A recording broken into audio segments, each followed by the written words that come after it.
Kemarin saya ceramah, 2 hari yang lalu di depan Pak Jokowi saya ceramah. Bapak Presiden, di depan pintu surga, seluruh penghuni surga sudah mau masuk surga. Begitu mau dibuka pintu ternyata macet kuncinya Pak. Masalah nih, tidak mau terbuka pintu. Tiba-tiba malaikat berkata, adakah yang bisa memperbaiki kunci? Maju orang pertama. Saya bisa malaikat. Siapa namamu? Momoto. Dari mana? Dari Jepang. Saya bisa memperbaiki ini, tapi biayanya 3 juta. Untuk apa 3 juta? 2 juta pergantian spare part barang. Pergantian barang yang rusak, 1 juta biaya kerja. Oke. Maju orang kedua. Saya lebih bisa. Siapa namamu? George dari Amerika. Tapi saya bisa memperbaiki lebih baik dari tadi. Tapi biayanya agak mahal. 5 juta rupiah. Kata malaikat, kenapa bisa lebih mahal? Dia bilang 2 juta biaya penelitian. Dipelajari dulu apa masalahnya. 2 juta pergantian barang rusak. 1 juta saja biaya kerja. Maju orang ketiga. Nama broker. Dari mana? Indonesia. Saya bisa lebih baik dari Jepang dan Amerika. Cuma biayanya agak lebih mahal. Berapa kau minta? 15 juta. Wih, kaget semua orang. Kenapa bisa lebih mahal? Dia dekati malaikat. Jangan ribut malaikat. 15 juta itu 5 juta untuk kamu. 5 juta untuk saya. 5 juta kasih orang Jepang dia kerja. Dia masih untung kalau dikasih 5 juta. Oh marah malaikat. Kau kira ini negaramu, tendang masuk neraka. Langsung tak lempar. Ini yang rusak negara kita. Ya. Silahkan jadi pedagang. Cari nafkah apa saja. Tapi yang halal. Sahabat Nabi itu dulu Nabi dan para sahabat. Kalau ada ceramah. Langsung dekat-dekat semua. Mas Sampai Iwere. Mas Sampai Baraka. Begitu mulai berdiri Nabi, pada dekat.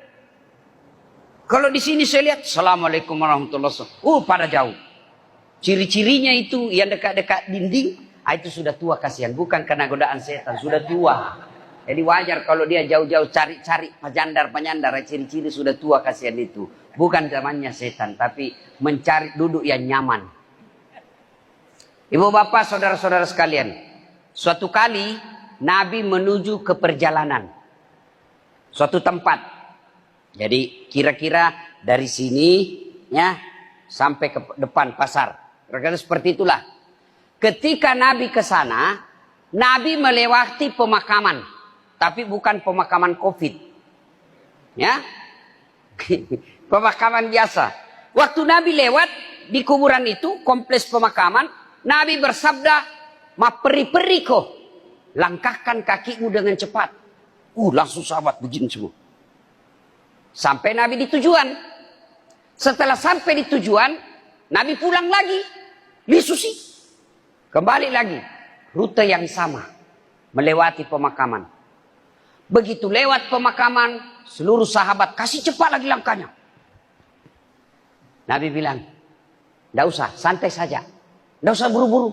Tidak usah buru-buru. Biasa saja jalanmu." Bertanya sahabat, "Ya Rasulullah, tadi waktu pergi, kami diperintah cepat-cepat. Sekarang tidak. Ada apa ya Rasul?" Nabi bersabda, "Andai saja kau diberi telinga seperti yang saya dengar, kau dengar ini orang disiksa di kuburnya. Ini orang dalam kubur disiksa.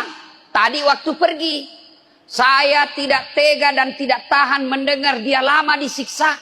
Maka saya mau cepat jauh supaya saya tidak dengar dia disiksa. Icalai yonna iye, icalai. Dena lemuknya waku mangkalingan. Tidak betah saya dengar dia disiksa. Maka saya buru-buru cepat supaya saya tidak dengar. Disiksa ini dalam kubur. Pulang tidak lagi. Ibaratnya tadi waktu pergi didengar ditumbuk kepalanya. Nabi kasihan.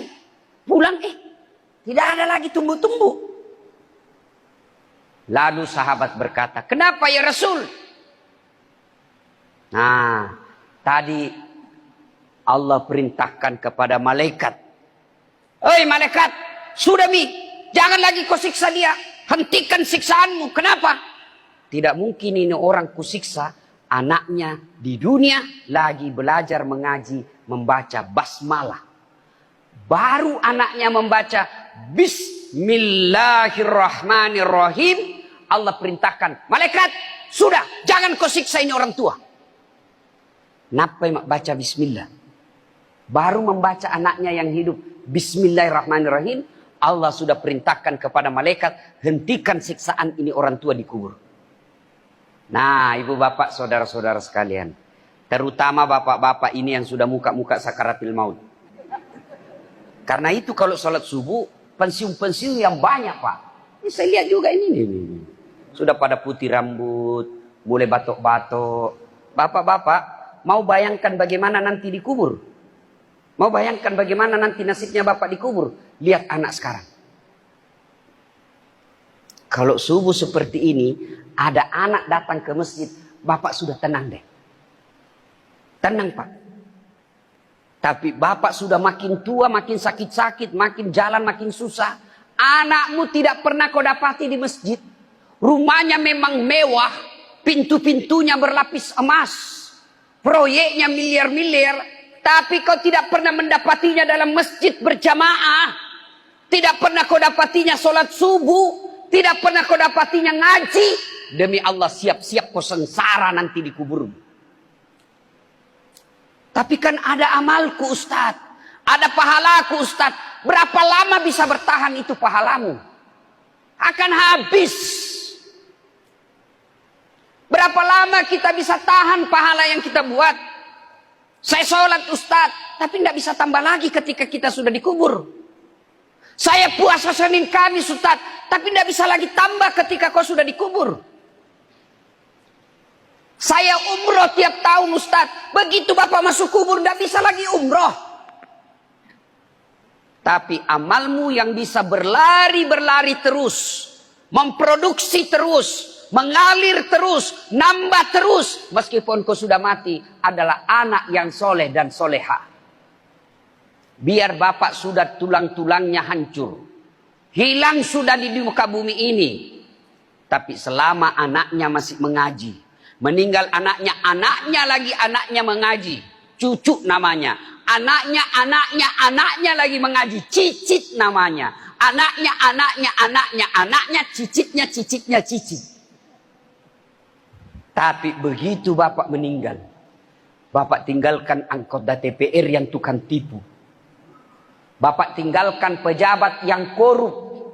Bapak tinggalkan anak perempuan yang tidak pakai jilbab. Bapak tinggalkan kontraktor yang belum diresmikan perusahaannya sudah ambruk. Rugilah kalian menjadi orang tua. Dan itu hebatnya dia anak soleh. Nggak susah. Bapak mau punya doktor. S3. S1 sarjana namanya. S2 magister namanya. S3 doktor namanya. S4 teler namanya. Pak, bisa anakmu doktor kalau dia tidak sarjana? Saya tanya, bapak-bapak bisa enggak anak kita doktor kalau tidak sarjana? Bisa saja disebut doktor honoris causa, penghargaan. Tapi itu sedikit sekali. Ibu-ibu, ibu-ibu yang pegang handphone, saya doakan suamimu kawin lagi. Bilang kak tadi simpan dulu HP-mu. Dupai. Bu, Bu, bisa ndak anakmu jadi dokter kalau tidak pernah kuliah fakultas kedokteran? Tidak bisa. Kada bisa. Bujur ulun. Kada kawa. Mana rumah pian? Parak rumah Pak Imam. Saya suka bener itu orang Banjar kalau bicara. Mendayu-dayu. Beda orang Bugis. Kayak kok. Beda tuh orang Bugis itu. Kada manahan balaki Bugis. Dipadahi kada matepe.